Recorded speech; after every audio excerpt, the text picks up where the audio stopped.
6 মাসে একটা কথাও রাখতে পারেনি সরকার, বললেন মাহমুদুর রহমান মান্না।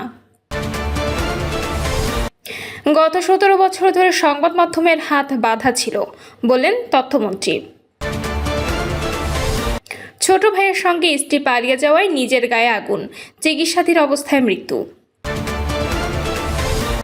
এবং সর্বশেষ জানাবো, রংপুরে 4 খুন, বিদ্যুৎ বিচ্ছিন্ন ছিল বাড়ি, চাঁদাবাজি ডাকাতির সন্দেহ, আটক 2।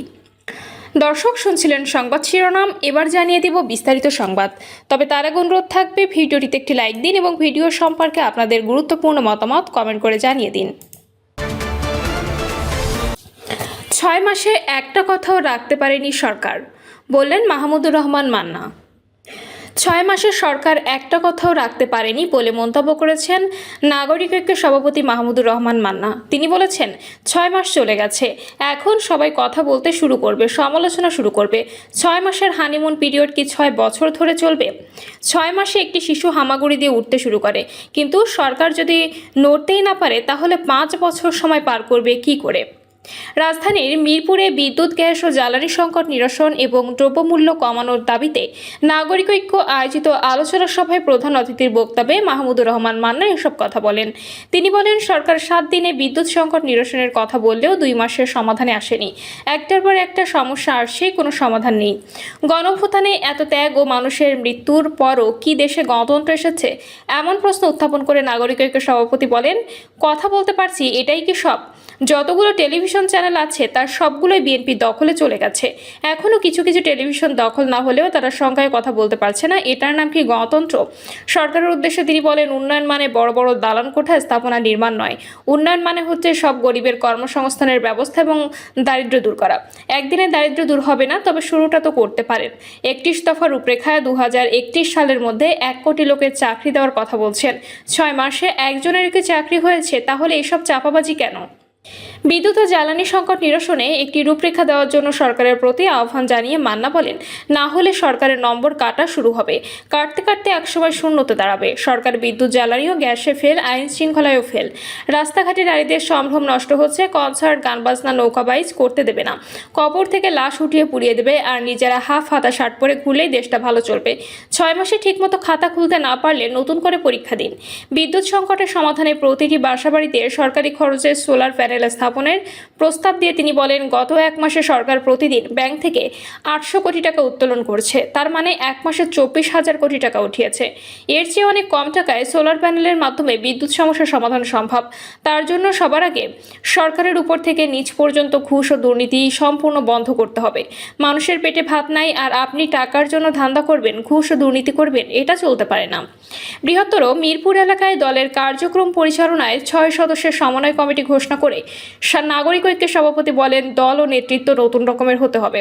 এমন দল ও নেতা হতে হবে যারা দেশটাকে নতুনভাবে নেতৃত্ব দিতে পারবে। নাগরিক ঐক্য হবে সেই ধরনের ভালো মানুষের দল যারা দেশটাকে নতুনভাবে সাজাতে পারবেন। গত 17 বছর ধরে সংবাদ মাধ্যমের হাত বাঁধা ছিল, বলছেন তথ্যমন্ত্রী। কার্যক্রম নিষিদ্ধ আওয়ামী লীগের শাসনামলে গত 17 বছর ধরে সংবাদ মাধ্যমের হাত পা বাঁধা ছিল বলে মন্তব্য করেছেন তথ্যমন্ত্রী আন্দালিব রহমান পার্থ। সকালে সচিবালয়ে তিনি এ মন্তব্য করেন। তথ্যমন্ত্রী বলেন, সংবাদ মাধ্যমে গণতন্ত্রের একটি স্তম্ভ। গত 17 বছর সংবাদ মাধ্যমের হাত বেঁধে দেওয়া হয়েছিল।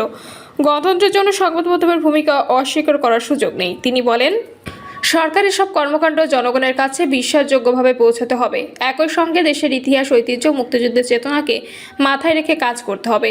আন্দালিব রহমান পার্থ বলেন, আমাদের দ্বারা যেন কোনো অন্যায় না হয়, টিম ওয়ার্ক করে কাজ করতে হবে।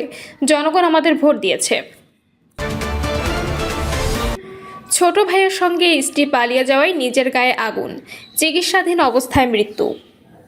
ছোট ভাইয়ের সঙ্গে স্ত্রী পালিয়ে যাওয়ার জেরে তৈরি হওয়া পারিবারিক কলহের বলি হলেন আল সাদি নামের এক যুবক। ক্ষোভ ও হতাশা থেকে নিজের শরীরে কেরোসিন ঢেলে আগুন দেওয়ার পর ঢাকার জাতীয় বার্ন ও প্লাস্টিক সার্জারি ইনস্টিটিউটে চিকিৎসাধীন অবস্থায় তার মৃত্যু হয়েছে। চাঞ্চল্যকর এই ঘটনাটি ঘটেছে নরসিংদীর শিবপুরে। নিহত আল সাদি শিবপুর উপজেলার জয়নগর ইউনিয়নের কামরা বেতাগিয়া মধ্যপাড়া গ্রামের জাকির মিয়ার ছেলে। স্থানীয় সূত্র পুলিশ জানায়, আল সাদির এটা 3য় বিয়ে। আগের 2 স্ত্রীও তাকে ছেড়ে চলে গিয়েছিল। এবারও তার স্ত্রী ছোট ভাইয়ের সঙ্গে পালিয়ে যাওয়ায় তিনি মানসিকভাবে ভেঙে পড়েন। সোমবার বিকেল 5:30টার দিকে বাড়ির কাছে রাস্তায় দাঁড়িয়ে নিজেই শরীরে কেরোসিন ঢেলে আগুন ধরিয়ে দেন। এতে তার শরীর মারাত্মকভাবে দগ্ধ হয়। স্থানীয়রা তাকে উদ্ধার করে দ্রুত ঢাকার জাতীয় বার্ন ও প্লাস্টিক সার্জারি ইনস্টিটিউটে নিয়ে ভর্তি করান। ঘটনা 3 দিন পর বুধবার দুপুরে চিকিৎসাধীন অবস্থায় তিনি মারা যান। শিবপুর মডেল থানায় অফিসার ইনচার্জ মোহাম্মদ কোহিনুর মিয়া বিষয়টির সত্যতা নিশ্চিত করে বলেন, আল সাদি নিজেই নিজের শরীরে আগুন দিয়েছেন বলে খবর পেয়েছি। পরিবারের পক্ষ থেকে এখনও কোনো অভিযোগ দায়ের করা হয়নি, তবে পুলিশ বিষয়টি তদন্ত করে দেখছে। রংপুরে 4 খুন, বিদ্যুৎ বিচ্ছিন্ন ছিল বাড়ি, চাঁদাবাজি ডাকাতির সন্দেহ, আটক 2। রংপুর মহানগরের মাছুয়াপাড়া এলাকায় স্কুল শিক্ষক গণপতি চক্রবর্তী ওরফে জুয়েল সহ একই পরিবারের 4 জনের মরদেহ উদ্ধার করেছে পুলিশ। প্রাথমিকভাবে ডাকাতির সন্দেহ করছে পুলিশ, তবে নিহতদের পরিবারের দাবি এটি ডাকাতির ঘটনা নয়, পরিকল্পিত হত্যাকাণ্ড। বাড়ি নির্মাণকে কেন্দ্র করে চাঁদাবাজির বিরোধও ছিল বলে দাবি করেছে নিহত গণপতি চক্রবর্তীর স্বজনেরা। গতকাল শনিবার রাতে মাছুয়াপাড়া এলাকায় নিজ বাড়ির ছাদ চিলকোঠা ও ঘর থেকে গণপতি চক্রবর্তী, তার স্ত্রী প্রীতিলতা চক্রবর্তী, মেয়ে প্রার্থী চক্রবর্তী ও ছেলে প্রিয়ম চক্রবর্তীর মরদেহ উদ্ধার করা হয়। গণপতি চক্রবর্তী গত ডিসেম্বরে রংপুর জেলা স্কুল থেকে অবসর নেন। অবসরের পর তিনি হোমিওপ্যাথিক চিকিৎসা সেবা দিতেন। স্বজনেরা জানান, 2 দিন ধরে পরিবারের 4 সদস্যের কারোর সঙ্গে যোগাযোগ করতে না পেরে তারা বাড়িতে এসে মূল ফটকে তালা ঝুলতে এবং পুরো বাড়ি অন্ধকার দেখতে পান। পরে বাড়িতে ঢুকে পরিবারের 4 সদস্যের মরদেহ দেখতে পান তারা। Rangpur CID police super Sumit Chowdhury সাংবাদিকদের বলেন, বাড়িটির বিদ্যুতের সংযোগ বিচ্ছিন্ন ছিল। পারিপার্শ্বিকতা ভেতরের অবস্থা থেকে প্রাথমিকভাবে আমার মনে হয়েছে এটি ডাকাতির ঘটনা হতে পারে। যেসব আসবাব ও জায়গায় সাধারণত টাকা পয়সা বা গয়না রাখা হয় সেগুলো ভাঙচুর করা হয়েছে, তবে তদন্ত না করে এখনই চূড়ান্তভাবে কিছু বলা যাচ্ছে না। তবে নিহত গণপতি চক্রবর্তীর বড় ভাই গোপীনাথ চক্রবর্তী দাবি করেন, বাড়ি নির্মাণের সময় চাঁদার টাকা নিয়ে একটি ঝামেলা হয়েছিল। তার ধারণায় সেই বিরোধের জেরে পরিকল্পিতভাবে হত্যাকাণ্ড ঘটনা হয়ে থাকতে পারে। গোপীনাথ চক্রবর্তী বলেন, বাড়ি করার সময় চাঁদার টাকা নিয়ে একটা ঝামেলা ছিল। এরপর তারা বাড়িতে বসবাস করছিলেন। বিদ্যুতের লাইন বিচ্ছিন্ন করে ঘটনাটিকে অন্যভাবে দেখানোর চেষ্টা করা হয়েছে। এটি পরিকল্পিত হত্যাকাণ্ড। আমরা এই হত্যাকাণ্ডের সুষ্ঠু বিচার চাই। তিনি জানান, গণপতির শ্যালকের মাধ্যমে তারা জানতে পারে পরিবারের 4 সদস্যের কারোর সঙ্গে যোগাযোগ করা যাচ্ছে না। তাদের ব্যবহৃত 4টি মোবাইল ফোনও বন্ধ পাওয়া যাচ্ছিল। এছাড়া বাড়ির মূল ফটকে তালা ঝুলছিল এবং ভেতরে ছিল অন্ধকার।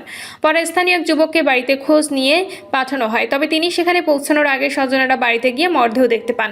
সরেজমিনে মাছুয়াপাড়া এলাকায় দেখা যায় 2 তলা বাড়িটি ঘিরে রেখেছে পুলিশ। নিচতলায় নির্মাণ কাজ চলছিল, উপরের তলায় নির্মাণ কাজ শেষ করে সেখানেই পরিবারটি বসবাস করত। 4 জনের মৃত্যুর ঘটনায় পুরো এলাকায় শোকের ছায়া নেমে এসেছে। বাড়ির সামনে স্বজন, প্রতিবেশী, স্থানীয়দের ভিড় দেখা যায়। পাশের বাড়ি গৃহবধূ সোনালী দাস বলেন, খুব ভালো পরিবার ছিল, সবার সঙ্গে মিশতো, কথা বলতো। কারা যে তাদের এমন নৃশংসভাবে হত্যা করলো জানি না। পরিবারের শত্রুরা ছিল নাকি বাইরের কারোর সঙ্গে শত্রুতা ছিল তা তদন্তে জানা যাবে। রংপুর মহানগর কোতোয়ালি থানার ভারপ্রাপ্ত কর্মকর্তা নাজমুল কাদের বলেন, মরদেহ উদ্ধার করে ময়নাতদন্তের জন্য পাঠানো হয়েছে। এ ঘটনায় 2 জনকে জিজ্ঞাসাবাদের জন্য আটক করা হয়েছে। দুপুর 12টায় প্রেস ব্রিফিংয়ে বিস্তারিত জানানো হবে। এদিকে হত্যাকাণ্ডের প্রতিবাদ ও জড়িত ব্যক্তিদের শনাক্ত করে গ্রেপ্তার ও দৃষ্টান্তমূলক শাস্তির দাবিতে মানববন্ধনের ডাক দিয়েছে জেলা স্কুল শিক্ষক, নগরের বিভিন্ন শিক্ষা প্রতিষ্ঠান। প্রিয় দর্শক, এই ছিল এখনকার সর্বশেষ সংবাদ। আপডেট সব সংবাদ পেতে চ্যানেলটি সাবস্ক্রাইব করে বেল আইকনটি ক্লিক করে রাখুন।